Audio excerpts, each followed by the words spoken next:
It is great to be here. We're going to try something just a little bit different. Over the course of 2 episodes, we're taking the whole show through the heartland of the country to 4 different states. Live from Tulsa.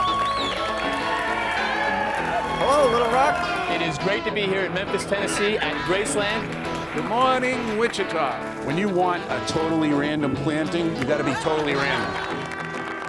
We're going to make some house calls, and you can bet we're going to have some fun along the way. I think I did pretty good. What do you say? We get to it.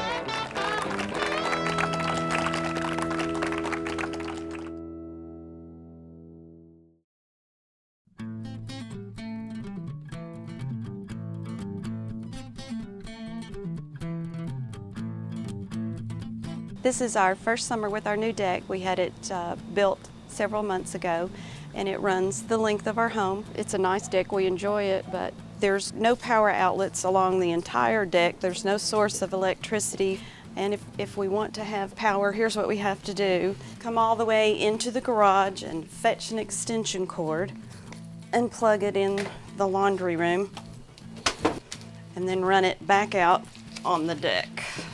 How great would it be if I could just do this? It would make my life so much easier.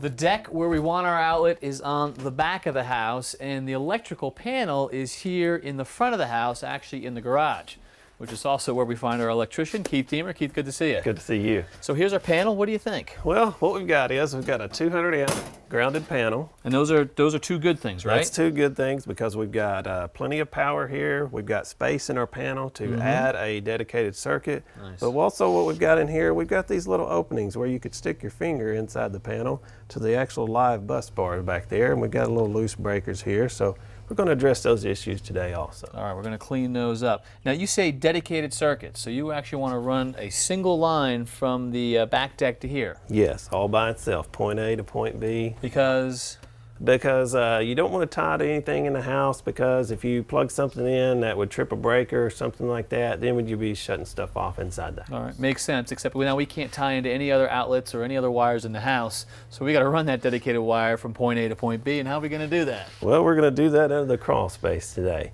We got a crawl space underneath this garage? We've got a crawl space under here. Lucky day. Yes, it is. All right. And so this paneling here is already been taken off at one time, so we're just going to pop that back off. All right, so that's off, and well, stud bay, that's what you're hoping for, right? That's what we're looking for. All right, now we're going to drill our hole through our wooden plate to get through it, and then we'll use our masonry bit. So that wood plate, that's just the 2x4, the sole plate of this stud wall here. Yes, sir.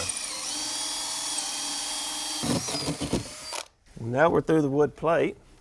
I'll take this hammer drill here. So you got a big old hammer drill, and you got a masonry bit on that? Yeah, that's a 1-inch masonry bit, and that ought to get us through the slab.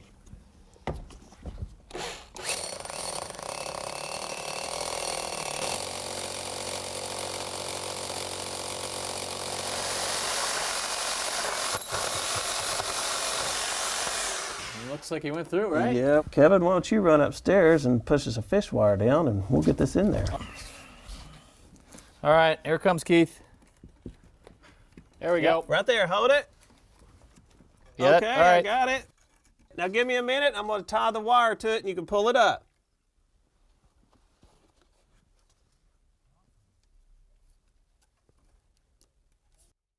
You can pull it up now, Kevin. All right, I got it. All right, what we're going to do here, Kevin, is we're going to sleeve this wire with some conduit, just so we'll have something to fasten it to the bottom of this concrete slab, since we don't have any wooden floor joist to attach to. So we just couldn't staple the wire up to this. You got to use the conduit to hold it in place? Right, and that's just going to protect the wire and just keep it from sagging. This yellow Romex here, as long as it's yellow, it's rated for 20 amps. All right, to hold that conduit to the corrugated metal, we've got a clip right here that goes around the conduit. But this has got to go through the corrugated and the concrete, so we've got to drill a pilot hole for the screw, and you've got another hammer gun for that. Another hammer drill for that.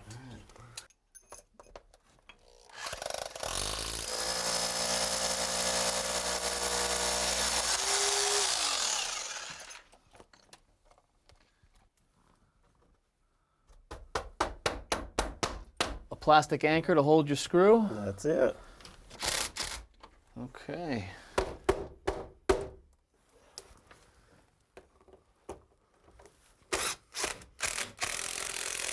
Okay, that's not going anywhere. Vicki showed us up on the deck where she wanted the outlet located, so Keith is just below where we're going to put it, and now we've actually got to get the cord out of the basement, so we got to go through the brick wall.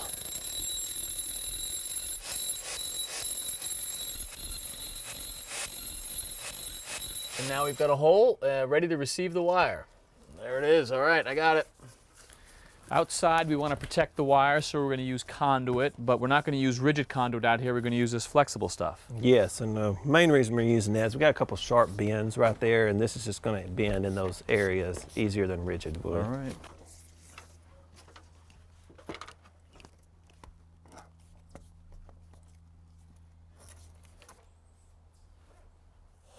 And now we just have to get the wire up through the deck.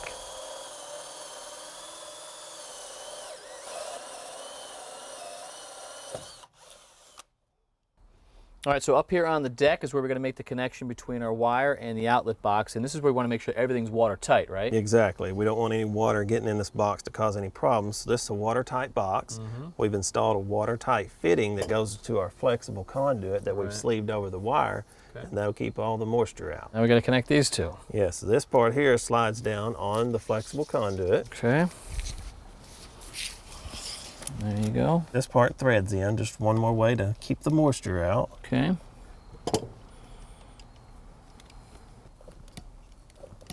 All right, now we're going to take the box and sleeve it down the wiring.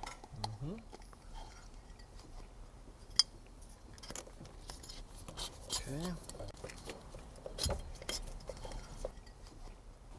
I just want to make sure that gets down in the connector real good.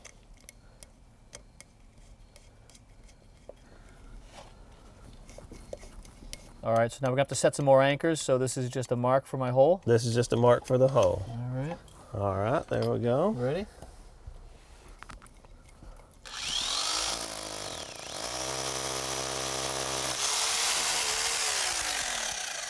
Okay. All right, now we're just going to put this anchor in.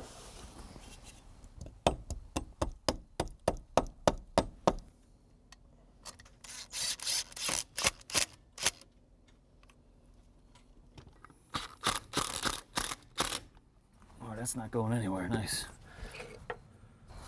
Just cutting that sheathing off. That's all I'm doing. Finally get to do some electrical work. Finally. All right, what we're doing here, Kevin, we're just grounding the wire to this metal box, because anytime you use a metal box, the box itself has to be grounded. What we got here, Kevin, this is a weather-resistant GFCI. So GFCI is ground fault circuit interrupter, which means if this ever gets wet, it's just going to trip instantly. Exactly. Any nicks in your cords, they get a little mildew or dew on them, it's going to trip. Okay. The green screw is the ground screw. So you're not actually wrapping it around the screw, you kind of just stuck it in the back like a backstab? Well, it's not really like a backstab, because when I tighten this screw down, it actually is clamping down on the wire. Okay. Same process for the neutral? Exactly, and the silver screw marks where the neutral wire goes.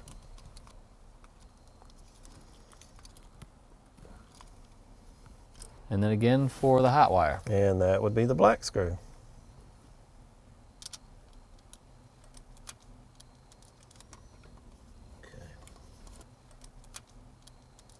All right, so you're just prepping the cover by hitting those 4 knockouts? Exactly, that's for our 4 screws that we're going to screw into our box, and it has a gasket on the back to keep the water out. But I'm also going to put just a little bit of silicone, because I've found over the years they tend to leak just a little bit there at the top. All right. And we'll just put our 4 screws into our box. And that's going to compress the rest of that gasket nice and tight? That's what it's going to do. This covers the outlet, and you can also have the door closed while you have a cord plugged in. We are in business out here. What are we going to do, make the connection back in the box? That's what we've got to do next. Let's go. There's the wire. All right, what we're doing here, Kevin, is we are putting a Romex connector on the wire, and this is going to fasten it to the panel box. And that gets a nut. I got it. There you go. All right, so that wire is secure to the box. That's not going anywhere. That's secured in place now. Now we're going to make our connections. Now it's in time to install our 20 amp breaker. Okay. It just clicks right in there. Just clips right in. And now the wire. Now the wire to it.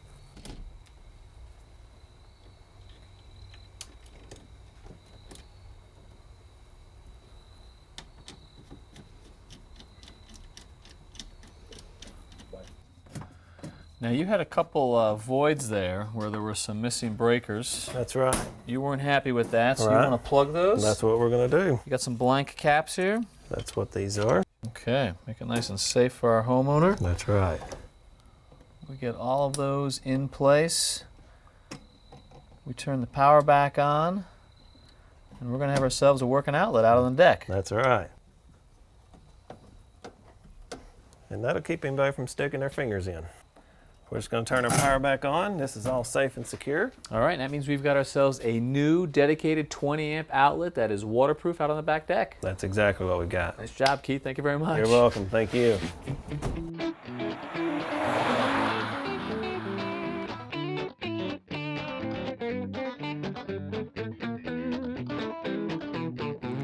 Great to be here in Wichita. We're going to have some fun today. Roger Cook is going to teach us everything we need to know about bulbs. What types, when to plant them, and how to plant them. So Roger, what do you say we get started, huh? All right. With bulbs, Kevin, it's all about timing. You want to plant your bulbs in the fall. Okay. Bulbs will come to you dormant. You're going to take and put them into the ground, and they go through the winter, and they need that chilling period in order for them to flower in the spring. So this is dormant. That's dormant. All right. But what you have in your hand is the perfect package. That is enough energy in there to supply a flower bulb that's in there to push it up in the spring and have it grow. So it's actually in there ready to go. I've just got to give it the proper environment and encouragement to come up. Right. What have I got here? That is a tulip bulb, your classic tulip bulb. Great plant, used in a lot of formal plantings. You don't see them in nature as much as you do laid out in patterns. My rule of thumb when you plant something is always 3 times the depth of the bulb. At The least. deeper you bury a tulip bulb, the more chance you have of it coming back year after year after year. Here's one of my favorites. Hard for you to see out there? Crocuses. I mean, you really have to have faith to believe that something is going to grow out of this tiny little thing, but they do, and they're gorgeous. Now, one trick you can do is to make a mix of bulbs so that you have 3 different bulbs coming up. What I usually do is I start with these big ones. I'll take a bunch of daffodils, and I'll put a little fertilizer in. Now we're going to take some tulips, and we're going to put them right on top of the daffodils. So the daffodils are going down deep. Right, last to flower. Tulips are in the middle row. Right, we cover those up, and Yep. then we take some of our crocuses. In this one pot, you are going to get 3 sequence of bloom. Because we have limited areas on a deck, some people live in apartments. This way here, you're going to have bloom from March all the way through to June. All right. What about putting them in the ground? You got any ideas for us there? When you want a totally random planting, you got to be totally random. Oh, Okay? my bulbs, Roger. My bulbs. Throw them. I need more. I can throw them. Look out.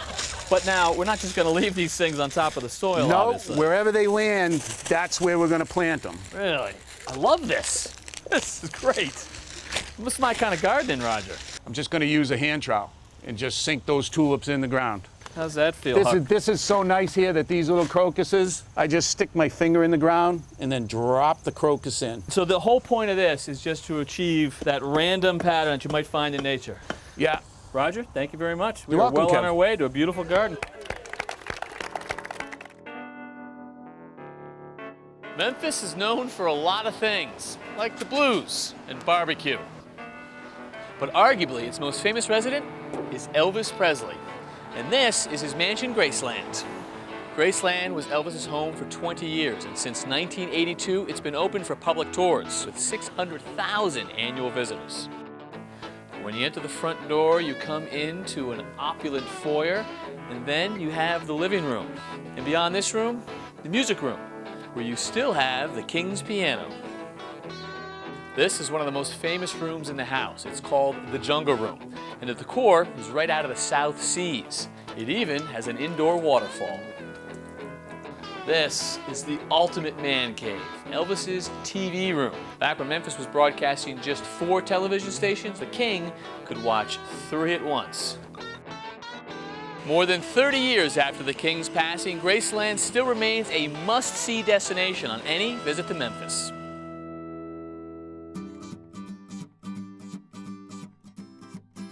When we bought this house 2 years ago, the only thing we liked about this kitchen was the granite countertops. We've put in a new glass tile backsplash, we've put in the recessed lighting, we replaced all the appliances. The only thing left to address in this kitchen really is the drawers. They squeak. Listen to this noise. I can't stand this. This is about to drive me nuts. I only open them about halfway because I'm afraid if I open them all the way, they could fall out. So sometimes I don't even know what's in the back of these drawers. Who knows what's hidden back there sometimes. The other problem with these drawers is that there's wood-on-wood contact when you open them, and that causes wood shavings beneath. When I go to get a bowl from the cabinet below, there's sawdust and wood shavings in it, so I always have to wash the bowls out before I can use them. It's pretty nasty. All right, let's see what we have here. We've got an old drawer. Doesn't work that well. Comes out of the opening. And let me show you, in the back, we have a guide wheel right there in the center of the drawer. That does a couple of things. It actually keeps the drawer straight when you push it into the opening because it has to ride in this track. It also keeps the back of the drawer from falling down once you put it into the opening. On each side of the opening are these 2 wheels that the sides of the drawer run on.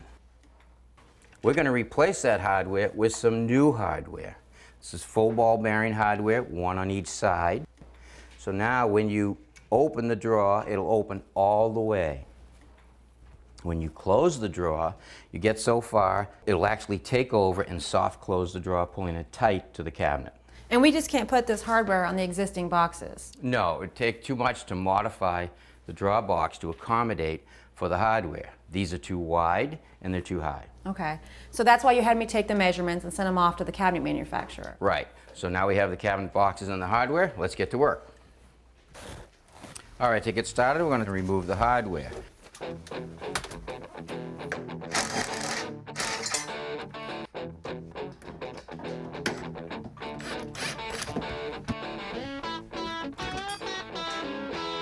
Hey Tommy, here's one of the new drawer boxes. All right, great. These boxes are really well made. They're pre-finished maple on the inside and the outside. All of the joints are dovetailed, so they're really strong and they'll last long. Another thing is the cabinet maker made a notch right here when they made the drawer boxes to accommodate for the drawer runners. Now we have to think about mounting the drawer runners into the cabinet boxes.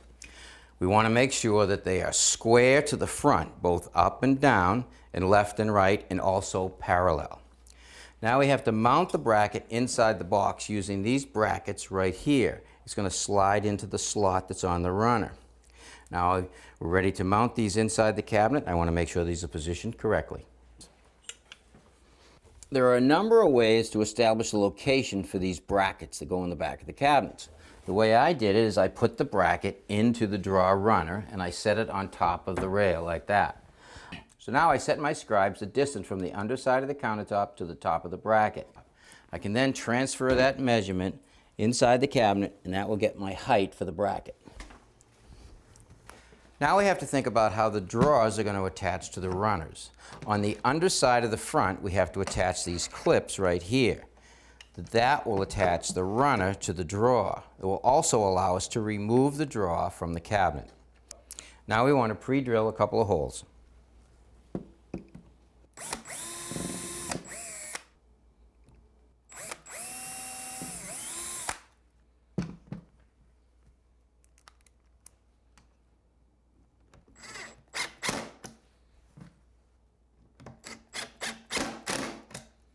Now I'm ready to install the drawer runner into the bracket. It slides right in, just like that. Position it, and then I'll screw it into the stile.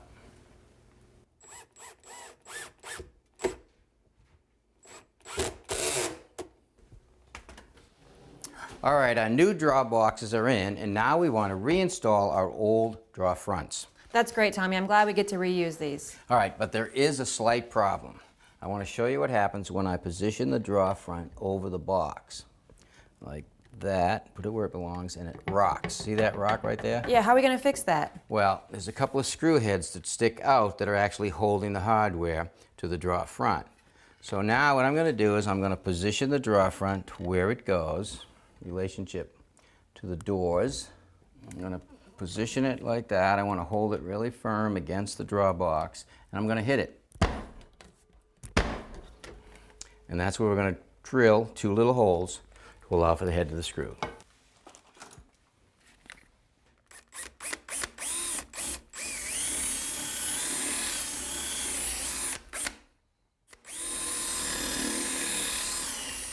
Now we pre-drill a couple of holes in the draw box that are going to hold the face to the draw box.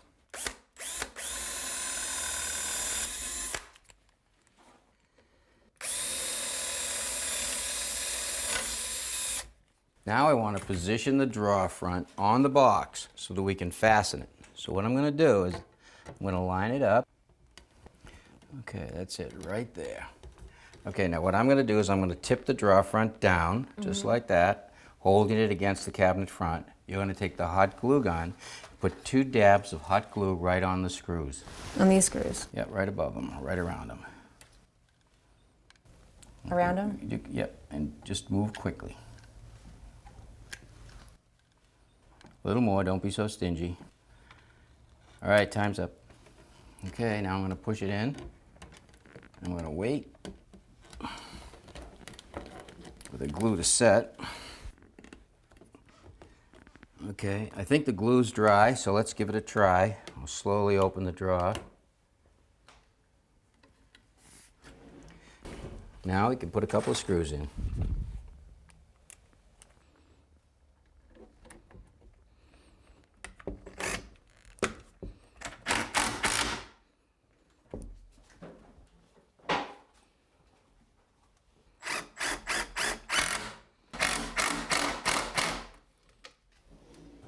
All right, Jamie, what do you think? These look great, Tommy. Look how far they open now. I have all this space. I can actually reach it. There's no rattling. And when I shut them... They close on their own. Nice, soft close. Thank you so much, Tommy. I couldn't have done it without you. It was my pleasure.